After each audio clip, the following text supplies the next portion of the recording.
TNN24 news में फिर एक बार आपका स्वागत है। मैं हूं रियाज शेख। फिर TNN24 न्यूज़ चैनल पे नई ताज़ा खबरों के साथ हाजिर हुआ हूं आपके साथ। अब देखते हैं TNN24 news channel like share और सब्सक्राइब ज़रूर करें। तो आइए मुलाकात करते हैं औरंगाबाद से आए हुए उस्मान साहब, मौलवी उस्मान साहब मेरे साथ बैठे हैं और ये है ऑल इंडिया उलेमा बोर्ड महाराष्ट्र वक्फ बोर्ड के अध्यक्ष है, यानी कि चेयरमैन है। और लगातार आपने मुझे TNN24 न्यूज़ चैनल पर इनके साथ देखा है। ऐसे मुद्दे जो आपके दिल में होते हैं, लेकिन हम उसको बाहर लाने की कोशिश करते हैं और आपको बताने की कोशिश करते हैं कि आगे क्या होने वाला है। तो आइए उस्मान साहब से बात करते हैं। अब इस वक्त वो नागपुर में हैं और लगातार अपनी जद्दोजहद से वो लोगों के जो मसले हैं हल करने की पूरी कोशिश करते हैं। तो सर, आपका TNN में बहुत बहुत स्वागत है। अस्सलाम वालेकुम रहमतुल्लाहि बरकातहू। ऑल इंडिया उलमा बोर्ड मौलवी उस्मान रहमान शेख, महाराष्ट्र सदर, नागपुर के जनरल सेक्रेटरी शमीम एजाज साहब, अकरम अंसारी हमारे नागपुर के शहर उपाध्यक्ष है, और हम आज मौजूद हैं नागपुर में। बहुत बहुत स्वागत है ऑरेंज सिटी में आपका, हमारे ग्रीन सिटी में बहुत बहुत स्वागत है आपका। और मैं शुक्रगुजार हूँ हमारे रियाज सर का, जिनका N24 न्यूज़ जो है तो पूरे महाराष्ट्र में एक बेमिसाल काम कर रहा है। और हमारे नागपुर आने का मकसद यही है कि 8 दिसंबर 2023 को ऑल इंडिया उलमा बोर्ड वक्फ इमलात को लेकर आरक्षण मौलवी के खिलाफ कायदा बनाने के लिए महाराष्ट्र की बीजेपी सरकार के सामने 8 दिसंबर 2023 को प्रचंड धरना देने जा रहा है, जहां से पूरे महाराष्ट्र से ऑल इंडिया उलमा बोर्ड के जिला अध्यक्ष, तालुका अध्यक्ष और बहुत सारे हजारों उलमा यहाँ पर 8 दिसंबर को मौजूद रहेंगे नागपुर में। ये भी पिछली बार भी आप आए थे यहाँ, 2022 को भी आपने धरना दिया था। उसमें आपकी क्या मांगे थी और इस वक्त आप क्या मांगे रखने वाले हैं? देखिए, जब हमारी मांगनी यही थी कि महाराष्ट्र राज्य वक्फ बोर्ड के अंदर चेयरमैन दिया जाए, 7 सदस्य कोरम दिया जाए, CEO दिया जाए। अल्हम्दुलिल्लाह महाराष्ट्र राज्य वक्फ बोर्ड में डॉक्टर वजाद मिर्ज़ा जो चेयरमैन बने, बहुत बड़ा परिवर्तन डॉक्टर वजाद मिर्ज़ा की वजह से वक्फ बोर्ड में आया। क्या परिवर्तन, कुछ बताइए, आप खुलकर बताइए कि क्या परिवर्तन उन्होंने किया और क्या करने वाले हैं आगे? सबसे बड़ा परिवर्तन ये किया है कि वक्फ इमलात पे जो गैर कानूनी कब्जे होते हैं, मस्जिद दरगाह की ज़मीन पे कई लोग कब्जा करके बैठे थे, वजाद मिर्ज़ा साहब ने, उनकी टीम ने वक्फ अधिनियम 54, 51A और 52 को लागू किया और इसके पावर CEO को दिए।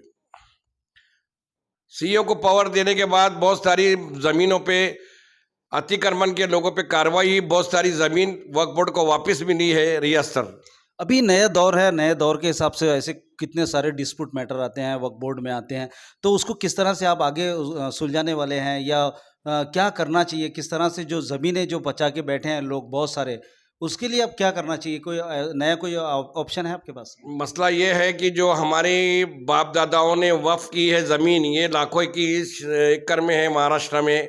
उमर मजहबी बोल के 500 साल से इदारा है जिसको वक्फ का नाम दिया गया है।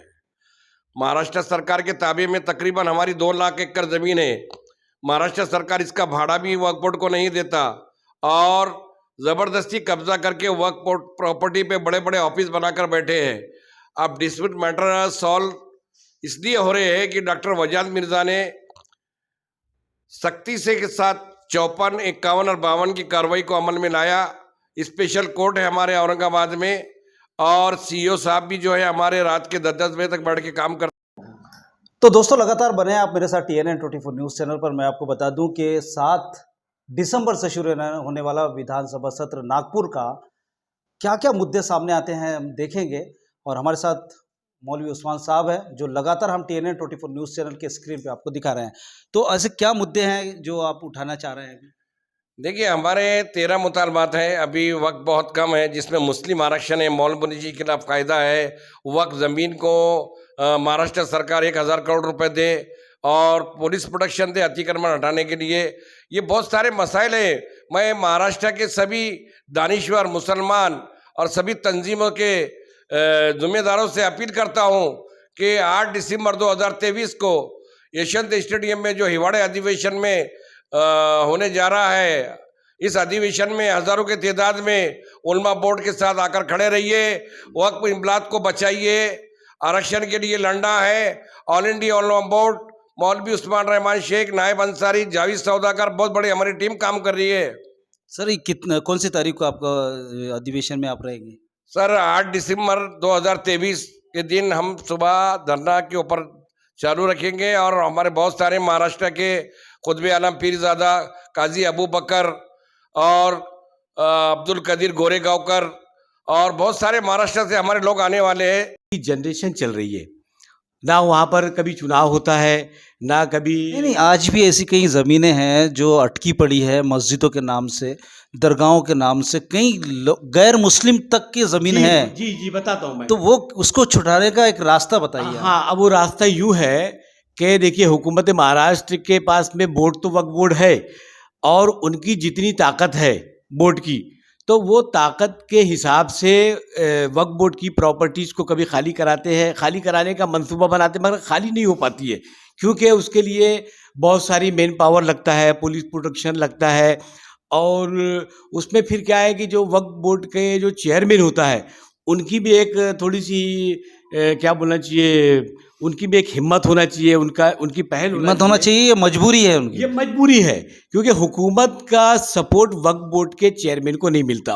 मैं अकरम अंसारी ऑल इंडिया उलमा बोर्ड नागपुर का नायब सदर हूँ और मैं यहाँ पर हमारे औरंगाबाद से आए हुए जो उलमा बोर्ड के जो तमाम टीम आई हुई है, ये टीम हमारी 8 दिसंबर को यशवंत स्टेडियम में धरना दे रही है।